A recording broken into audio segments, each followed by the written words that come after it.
Hindi na nakaporma ang dalawang inihinalang tulak ng droga matapos silang madakip ng mga operatiba ng Regional Police Drug Enforcement Unit 6 sa isang mabilis ngunit planadong bypass operation sa Iloilo City.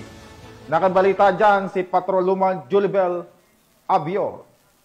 Umabot sa mahigit 3.7 million pesos ang halaga ng hinihinalang shabu na nasamsam ng mga operatiba ng Regional Police Drug Enforcement Unit 6 sa isang matagumpay na buy-bust operation sa Barangay Salvacion, Habog-Habog, Molo, Iloilo City, pasado alas 3:18 na madaling araw, nito lamang 8 ng Oktubre taong kasalukuyan. Kinilala ang mga narestong suspect na sina alias Alan, 38 anyos, residente ng Barangay Tabukan, Barotac Nuevo, at alias Jobert, 55 anyos, residente ng Barangay Talibong, Saraga, Iloilo.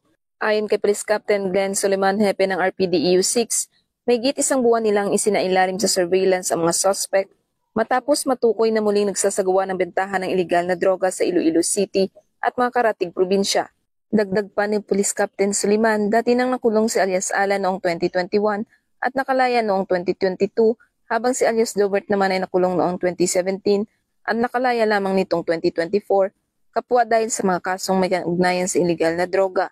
Sa isinagawang operasyon, nakumpiska mula sa mga suspect ang isang motorsiklo, isang weighing scale, 10 na bulto ng hinihinalang shabu na tumitimbang ng humigit kumulang 550 gramo na may tinatayang halagang 3.7 million pesos at 60,000 pesos na ginamit bilang buy-bust money sa pagbili ng 5 sachet ng shabu.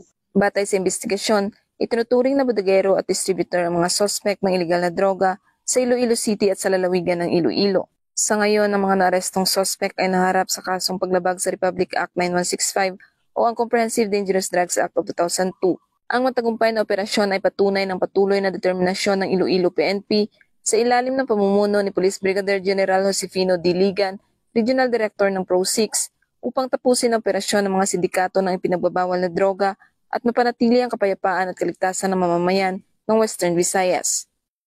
Mula dito sa Police Regional Office 6, ako ang inyong Police News Network Correspondent Patrolwoman Julibel Abior, alagad ng batas, tagataguyod ng Balitang Pulis.